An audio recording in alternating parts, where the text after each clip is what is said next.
আপনারা জানেন আমি এই মুহূর্তে রয়েছি সাভার মডেল থানায়। অপারেশন ডেভিল হান্টের অংশ হিসাবে সাভার মডেল থানা পুলিশ এ পর্যন্ত আওয়ামী লীগের ১৩ নেতাকর্মীকে আটক করেছে। জানা গেছে যে বৈষম্য বিরোধী ছাত্র আন্দোলনে যেসব মামলা হয়েছে সেসব মামলায় আসলে এসব আসামিদের গ্রেফতার করা হয়েছে। আমরা সরাসরি ঢাকা জেলা পুলিশের যে সার্কেল এসপি রয়েছেন শাহিনুল কবির, তিনি আসলে সাংবাদিকদের ব্রিফ করছেন। আমরা সরাসরি এই মুহূর্তে আপনাদেরকে ব্রিফে নিয়ে যাচ্ছি।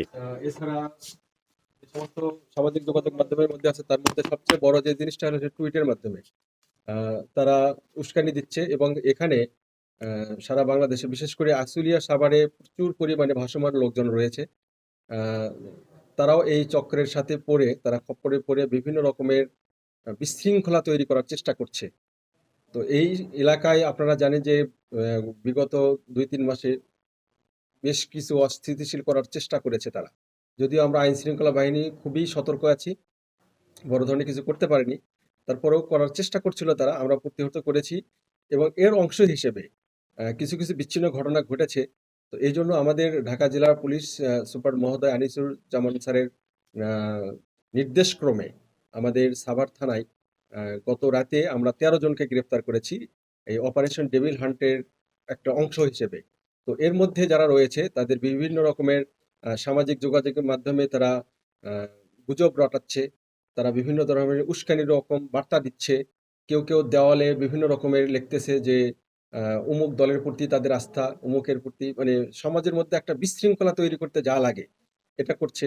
এবং কেউ কেউ এই এই চাঁদাবাজির মধ্যে ইয়ে করছে, আহ, যাকে পাচ্ছে তাকে কোপাচ্ছে, গুলি করছে। তো এই ধরনের যারা আছে তাদেরকে আমরা আইনের আওতায় আনছি।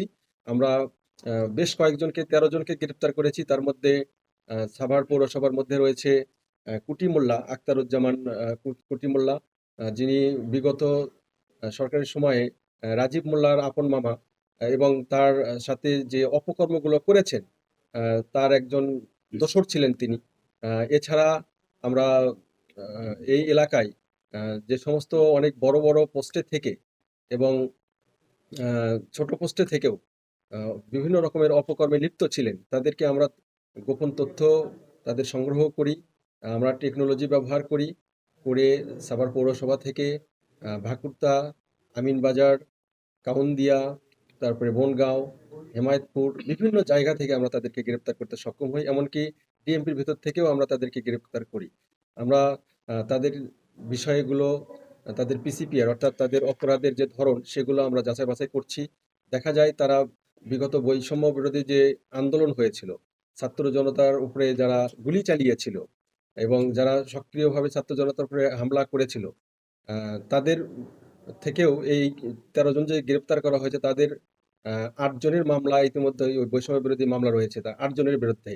এবং অবশিষ্ট যারা রয়েছে তাদেরও যাচাই বাছাই করে দেখছি যে তারা কোন রকমের অপরাধে সেই সময় জড়িত ছিল এবং বর্তমানে তাদের অবস্থানটা কি।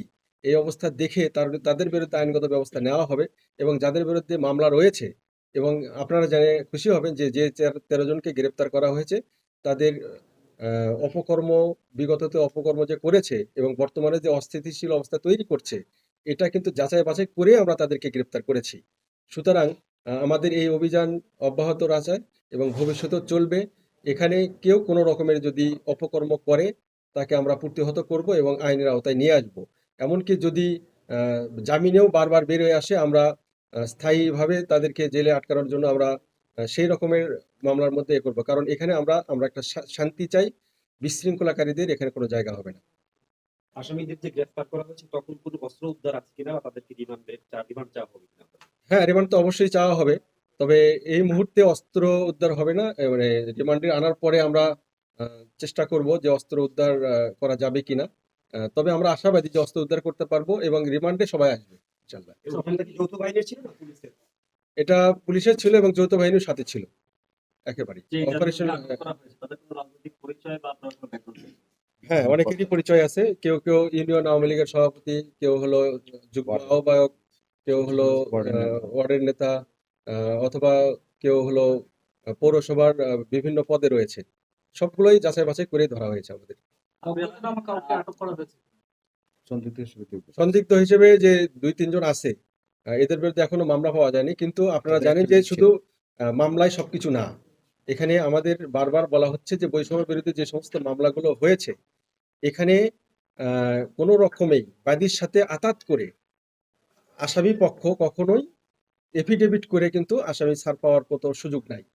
কারণ এটা হলো জিআর কেস, থানায় যে মামলাটা রেকর্ড হয় সেটা জিআর কেস, এখানে আঘাত করে কোনো রকমের সুযোগ নাই। সেই জন্য যারা নিরপরাধী লোক মামলার আসামি হয়েছে তাদেরকে আমরা গ্রেপ্তার করব না, করছিও না। নিরীহ লোককে আমরা হয়রানি করব না। আবার যারা মানে আসামি হয়নি, বিভিন্ন রকমের ছত্রছায়ায় যারা বেঁচে গেছে, তারা কিন্তু আইনের আওতায় আসবেই। আমরা তাদেরকে ধরেছি, আমরা শুধু দেখছি যে সে সেই সময়ে কোন রকমের অপরাধী ছিল এবং বর্তমানেও তার মানে এই যে মানে অপকর্মগুলো করছে তার পার্টিসিপেশন কতটুকু, আমরা এটা যাচাই বাছাই করে তাদেরকে আমরা গ্রেপ্তার করছি। আমরা এজাহারের দিকে তাকাচ্ছি না। আমাদের মূল বিষয়টা হলো যে সে কোন রকমের অপরাধী ছিল, এটাই। যদি ও অপরাধ না করে থাকে তাহলে এজাহার তার বিরুদ্ধে 10টা হতে পারে, 15টা হতে পারে, তাকে আমরা ধরবো না। কিন্তু যদি সে অপরাধ করে থাকে কিন্তু এজাহারের নাম নেই, তাকে আমরা অ্যারেস্ট করবো। ধন্যবাদ। অপারেশন ডেভিল হান্ট শুরু হওয়ার মধ্যে আমরা যেটা দেখলাম আশুলিয়াতে ব্যবসায়ী কেন্দ্র করে দুই পক্ষের গোলাগুলির যে ঘটনা, আসলে এই বিষয়টা নিয়ে আগামীকাল ব্রিফ করবো। ভিডিওতে আমরা দেখেছি যে পরিমাণ অস্ত্রের ব্যবহার হয়েছে, ওপেন বড় ধরনের একটি মানুষের মধ্যে আশঙ্কা তৈরি হয়েছে। এটা আপনাদের অগ্রগতি কি, আপনারা কিভাবে কাজ করছেন? আমরা খুব ভালো একটা অগ্রগতির দিকে চলে গেছি, আগামীকাল সেই নিউজটা পেয়ে যাবে। ধন্যবাদ। দর্শক, সাভার উপজেলা চেয়ারম্যান, সাবেক চেয়ারম্যান মঞ্জুর আলম রাজীবের মামা সহ আওয়ামী লীগের 13 নেতাকর্মীকে কিন্তু বৈষম্য বিরোধী ছাত্র আন্দোলন করে ছাত্র হত্যার বিভিন্ন মামলায় গ্রেফতার করা হয়েছে। সে বিষয়ে মূলত ঢাকা জেলা সার্কেল এসপি ব্রিফ করছিলেন। তিনি জানিয়েছেন এই অভিযান অব্যাহত থাকবে এবং যৌথ বাহিনীর পাশাপাশি সাভার মডেল থানা পুলিশ, আওয়ামী লীগের যেসব নেতাকর্মী রয়েছে, অপরাধী রয়েছে, যারা সরাসরি ছাত্র হত্যার সাথে জড়িত, তাদেরকে আসলে খুব শীঘ্রই আইনের আওতায় নিয়ে আসা হবে, এমনটি কিন্তু প্রেস ব্রিফিং থেকে বলছিলেন ঢাকা জেলার সার্কেল এসপি। এই ছিল প্রেস ব্রিফিং এর সর্বশেষ নিয়ে সাভার মডেল থানা থেকে আমার কাছে বিস্তারিত।